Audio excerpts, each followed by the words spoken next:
Welcome to Jefferson College here on 1400 KJFF. This is the Jefferson College Sports Report.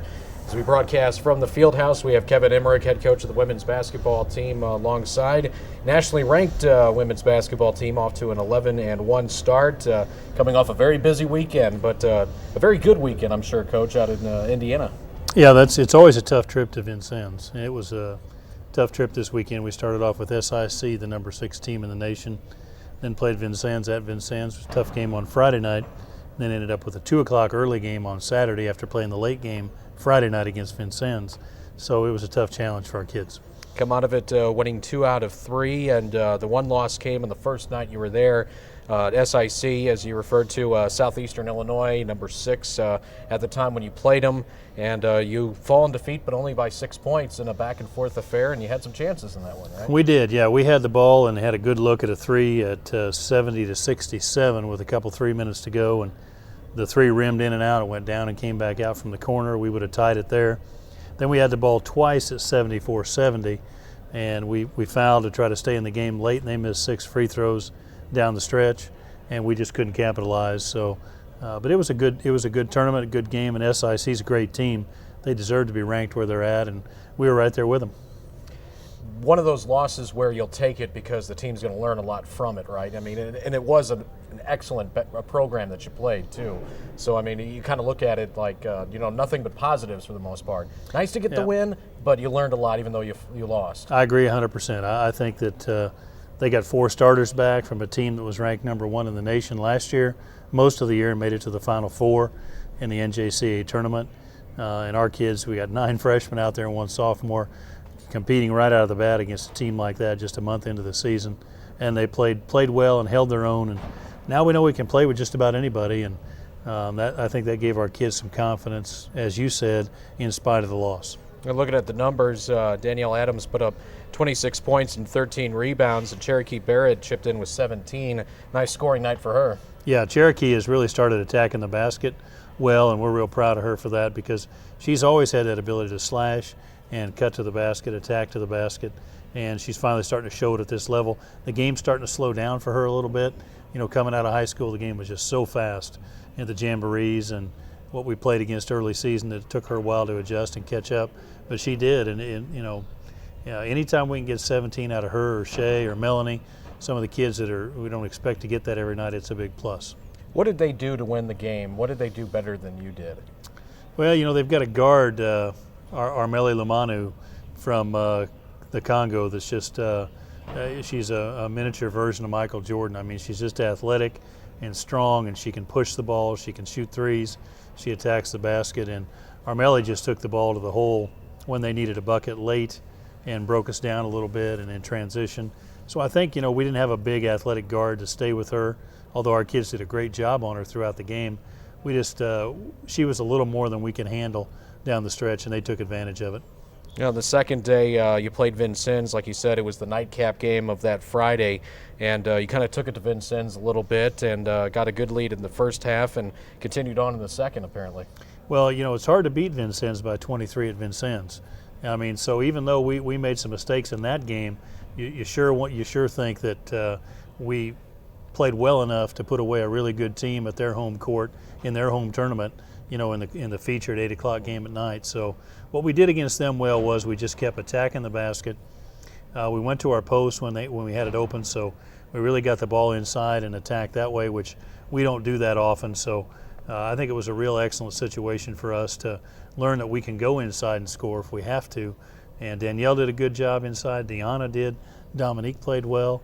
And so our posts really established themselves and that gave us a lot of looks from the outside and a lot of looks attacking the basket. 13 of 27 on threes in that game.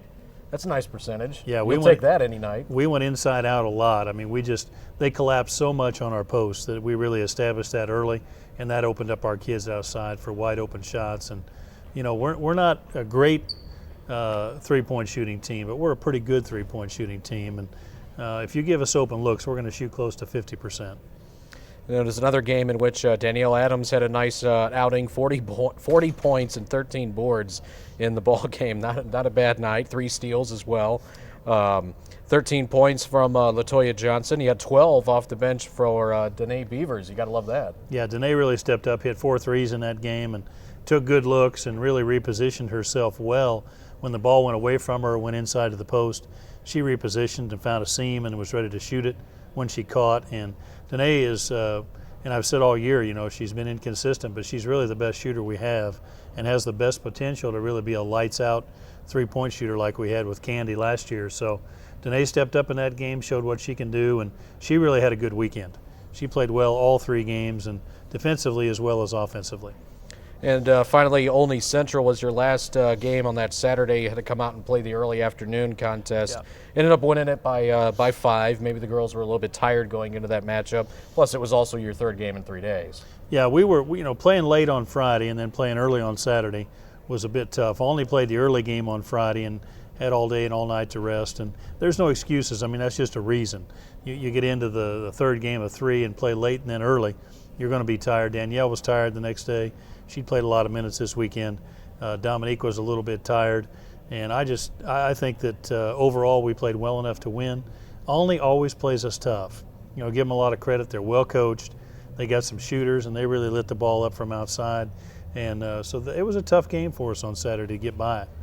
Now, after a fabulous week like this, it's also interesting to note that the week prior was the week in which Danielle Adams was named the NJCAA Girls Basketball Player of the Week. Yeah, she probably put together better stats this week than she did the previous week, and that's like saying the Beatles could have sold a few more records. I mean, both were good, right? I mean, both weeks were great. She played 4 games this week: Monday, Thursday, Friday, Saturday, and had 126 points, 51 rebounds, I think 8 blocks, 7 or 8 assists, and 4 or 5 steals, and just had a monster week this week. And the win at ICC on Monday night was a big win, and then to go over to Vincennes and get 2 out of 3 against that competition. Well, and Danielle played a big role in that, but our kids are not standing around watching. Danielle's getting her points in the flow of the offense, getting them off rebounds, and she's opening up driving lanes and shooting opportunities for everybody else on the team. So, it's really good. If you haven't got a chance to come out and see her play, we're home again on the 19th, and then we're home the whole second semester, a lot of games. So if you haven't got out to see Danielle play, you're going to get a chance to see a real special player. And this is something that a lot of people need to keep in mind as well, is Danielle is leading the nation in scoring to this point in the season, and then probably that's not going to change. Well, if she stays healthy and if we continue to get better, and as a team we're able to get positions on the floor where we want to score and get the ball to her where she can score, she's 25.7 now, and I think the closest girl to her is 23.6, so she's over 2 points ahead of the next person behind her. But we've never ever talked about her points, during a game or before a game, or she's not one bit concerned about what she scores as long as we win.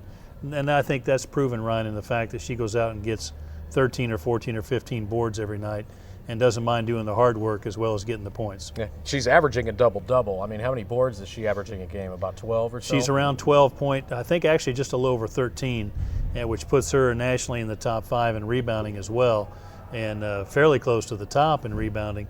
So, she's had a double-double in every game she's played at Jefferson College so far, and that's 12 games to this point. So, she's just a hard worker, and she's a real skilled kid. She's got a big athletic, long body, and she's real determined to win. She's got a real competitiveness about her.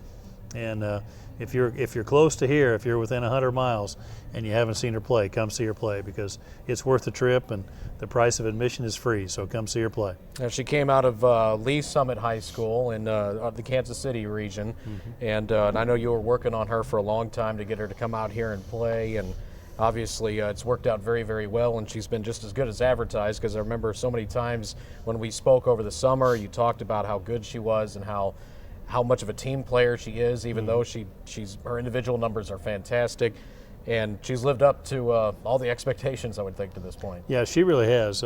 Academically, she's doing well, and she signed with a Division I school last fall early when she was still in high school, and just by a point or two, just because she's a really good student, and just by a point or two, she missed making the qualifying score to go to Division I. So we think that she'll probably end up having an opportunity to play big-time Division I basketball, and hopefully in the meantime, everybody here will get a chance to enjoy watching her play and just enjoy getting to know her, because she has no ego at all. She's a first-class kid.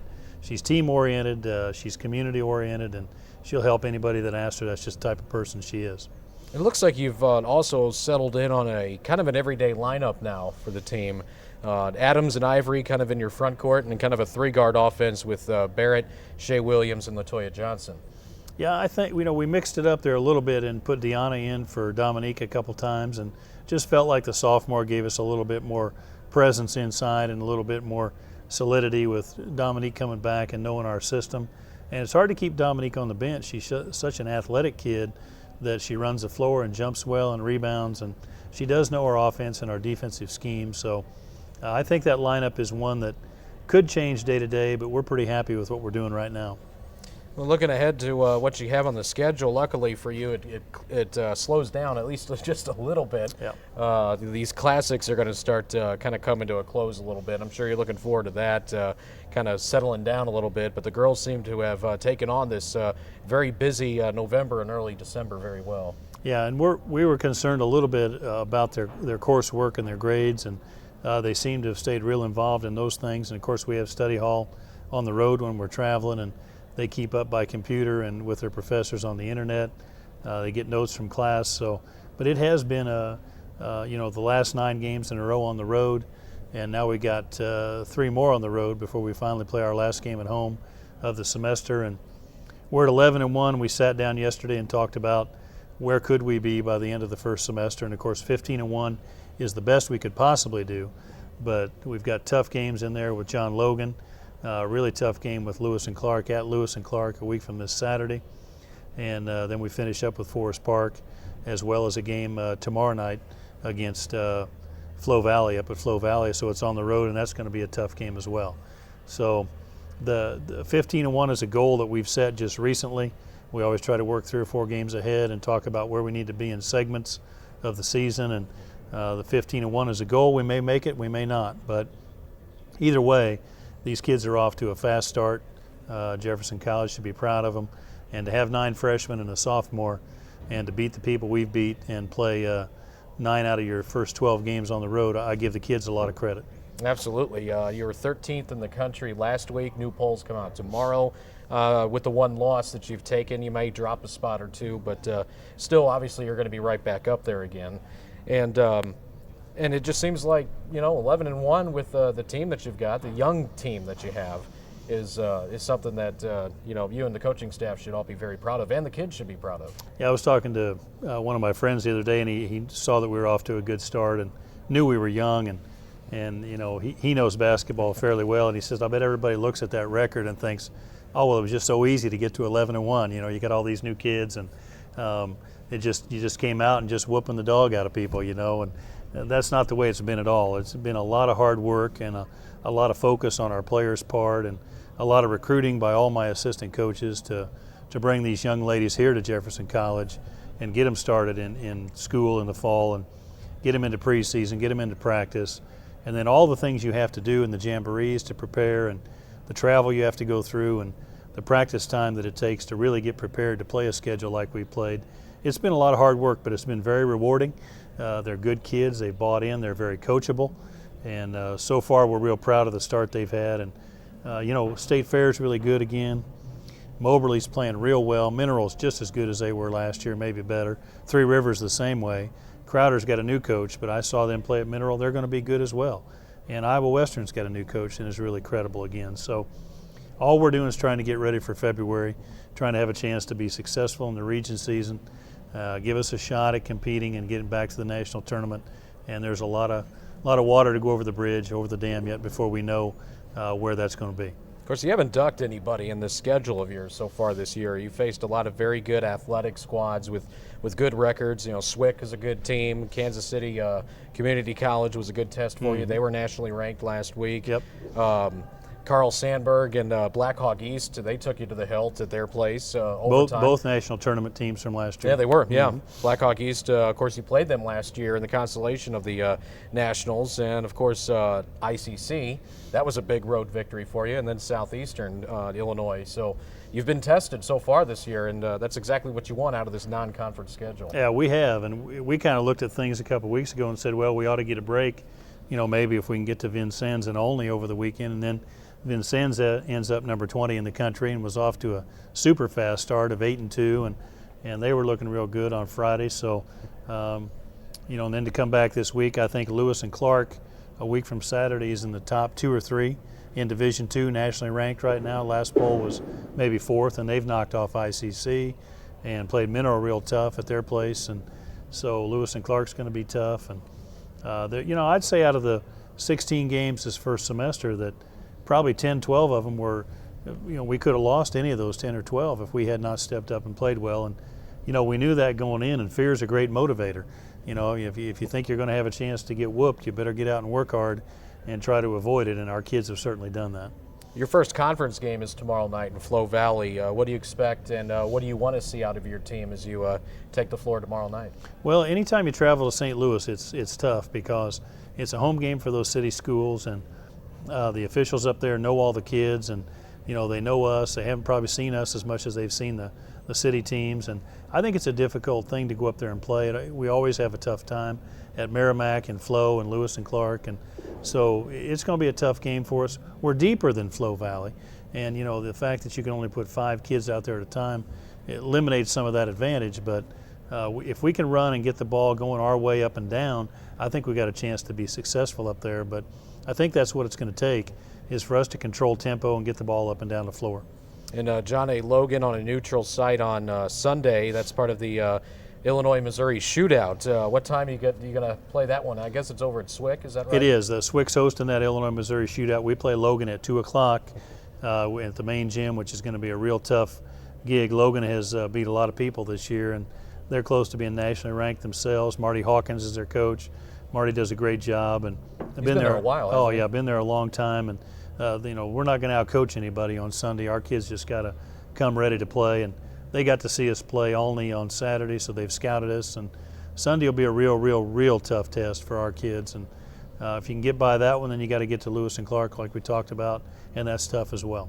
I don't believe Jefferson has played John A. Logan since the prior trip to Nationals with Ron Rhodes there. I think they played in the consolation round, if I'm not mistaken, I think when I was out there covering them. So it's been a good couple of years since you played that program, but year to year they're usually pretty consistent and pretty good. Yeah, he's real solid. I mean, and he's got a long athletic team this year. They set a lot of screens and get a lot of open jump shots. They attack the basket real well, and they reverse the ball real well. It's going to be a real tough contest. They get up, and they got 2 really quick guards, and they get up and pressure you a little bit full court. So for Toya and Shay and Danielle and Ternice and our other guards, Cherokee, it's going to be a tough test on Sunday to make sure we control the tempo. Yeah, you mentioned Lewis and Clark too on the 15th, and then after that you finally get a home game again against Forest Park on Wednesday, December 19th. So everybody needs to mark that one down on your calendar so you can come out and see the nationally ranked Lady Vikings play, which you haven't done much of, at least as far as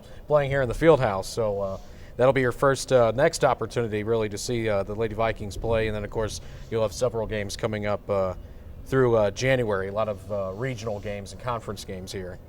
Yeah, it has been we inherited a schedule here, and it was a good schedule, but a lot of times it takes a couple years to work out of a schedule. And last year we had more games at home, which meant this year we had more games away.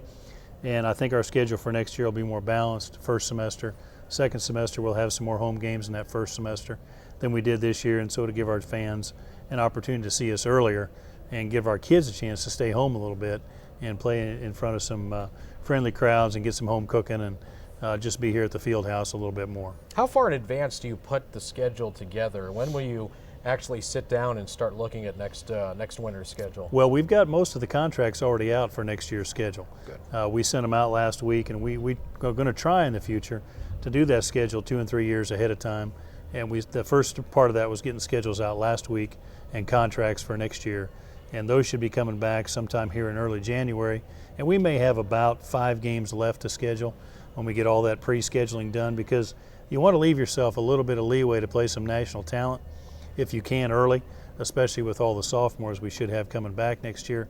We want to be challenged early next year and a chance to get moved up in the rankings. And let people know a little bit about who we are. Of course, the risk of that is if you don't do well, then you get knocked down a little bit. But anyway, we want to be challenged. So we've got 4 or 5 left to schedule, but we'll have the schedule out for next year probably sometime in June or July this year, well ahead of where we had it out this year, so our fans will have a chance to make plans and come see us play.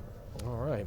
Coach, thanks a lot for the visit as always. Thank you. And good luck to you coming up tomorrow and this weekend. Thanks a lot, Ryan. Appreciate it. That is Kevin Emerick, head coach of the Jefferson College women's basketball team. As we're going to take a break, and we'll come back with more here on the Jefferson College Sports Report on 1400 KJFF. You may not know their names, but the students who are helped through a Jefferson College Foundation scholarship carry thanks in their hearts. It's for the kindness that our contributors have shown. Make a difference in their tomorrows. Education, the great equalizer. It doesn't just mean you get more knowledge, it means you improve your quality of life. Give to the Jefferson College Foundation today.